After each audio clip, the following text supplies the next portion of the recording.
Mateus, capítulo 12.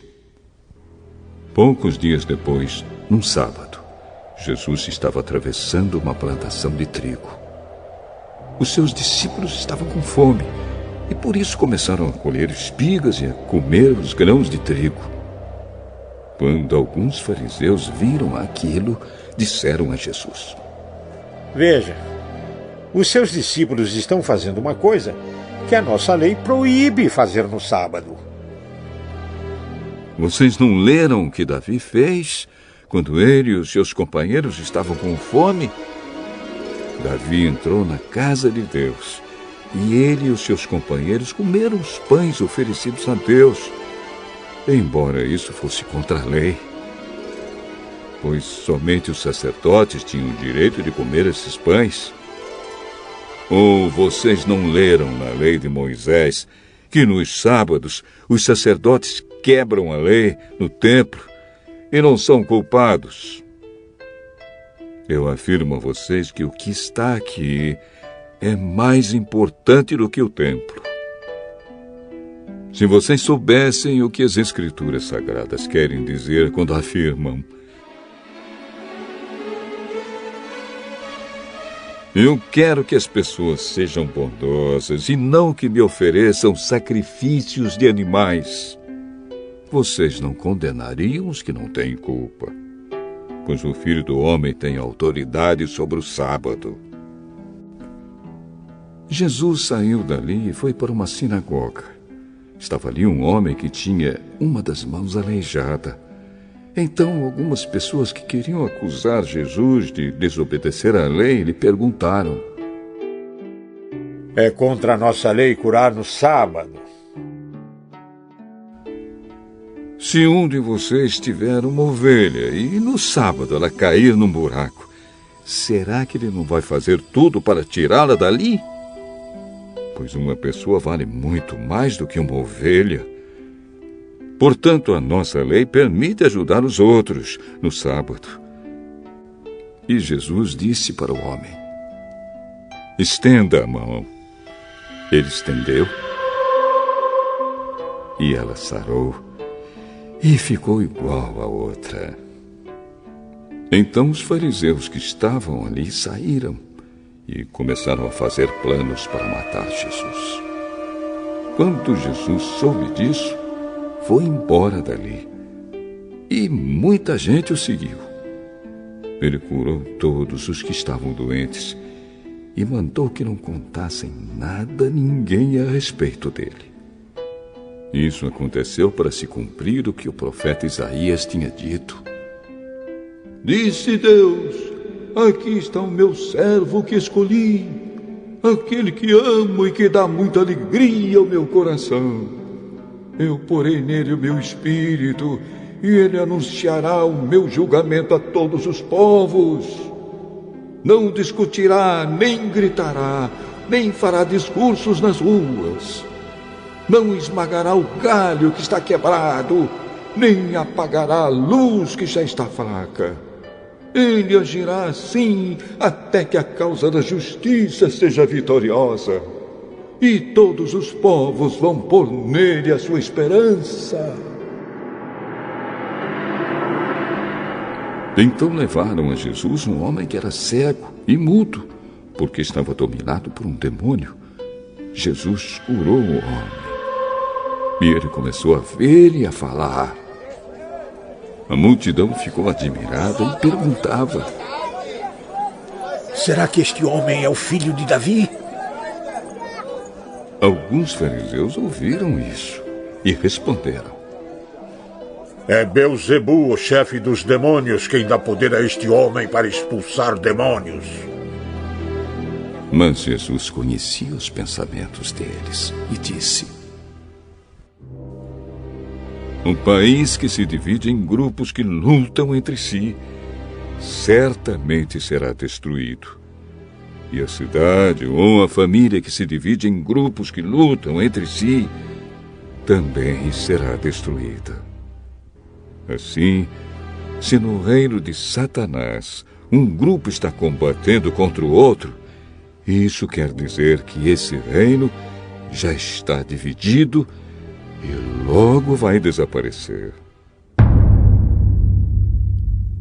Vocês dizem que eu expulso demônios porque Beelzebul me dá poder para fazer isso. Mas, se é assim, quem dá aos seguidores de vocês o poder para expulsar demônios? Assim, os seus próprios seguidores provam que vocês estão completamente enganados.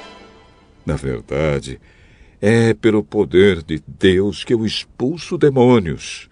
E isso prova que o reino de Deus já chegou até vocês. Ninguém pode entrar na casa de um homem forte e roubar os seus bens sem primeiro amarrá-lo. Somente assim essa pessoa poderá levar as coisas que ele tem em casa. Quem não é a meu favor é contra mim. E quem não me ajuda a juntar está espalhando. Por isso eu afirmo a vocês que as pessoas serão perdoadas por qualquer pecado ou blasfêmia que disserem contra Deus. Mas quem blasfemar contra o Espírito Santo não será perdoado. Se alguém disser alguma coisa contra o Filho do Homem, será perdoado. Mas quem falar contra o Espírito Santo não será perdoado, nem agora nem no futuro. Vocês só poderão ter frutas boas se tiverem uma árvore boa. Mas se tiverem uma árvore que não presta, vocês terão frutas que não prestam. Porque é pela qualidade das frutas que sabemos se uma árvore é boa ou não presta. Ninhada de cobras venenosas! Como é que vocês podem dizer coisas boas se são maus? Pois a boca fala do que o coração está cheio.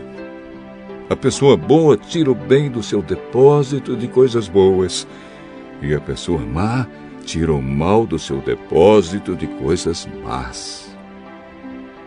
Eu afirmo a vocês que no dia do juízo, cada pessoa vai prestar contas de toda palavra inútil que falou, porque as suas palavras vão servir para julgar se você é inocente ou culpado.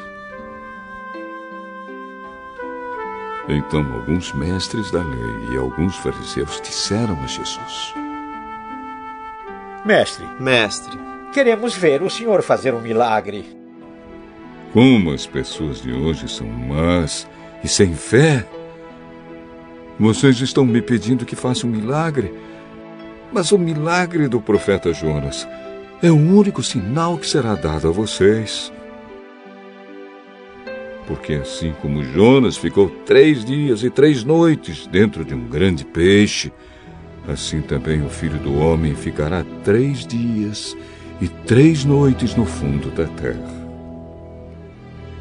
No dia do juízo, o povo de Nínive vai se levantar e acusar vocês, pois eles se arrependeram dos seus pecados quando ouviram a pregação de Jonas. E eu afirmo que o que está aqui é mais importante do que Jonas. No dia do juízo, a rainha de Sabá vai se levantar e acusar vocês, pois ela veio de muito longe para ouvir os sábios ensinamentos de Salomão. E eu afirmo que o que está aqui é mais importante do que Salomão. Quando um espírito mau sai de alguém, anda por lugares sem água, procurando onde descansar, mas não encontra. Então diz: vou voltar para minha casa, de onde saí. Aí volta e encontra a casa vazia, limpa e arrumada. Depois sai, vai buscar outros 7 espíritos piores ainda, e todos ficam morando ali. Assim a situação daquela pessoa fica pior do que antes. E isso também acontecerá com esta gente má de hoje. Quando Jesus ainda estava falando ao povo, a mãe e os irmãos dele chegaram. Ficaram do lado de fora e pediram para falar com ele. Então alguém disse a Jesus: Escute, A sua mãe e os seus irmãos estão lá fora e querem falar com o senhor. Quem é a minha mãe? E quem são os meus irmãos? Então Jesus apontou para os seus discípulos e disse: Vejam, aqui estão a minha mãe e os meus irmãos. Pois quem faz a vontade do meu Pai está no céu, é meu irmão, minha irmã e minha mãe.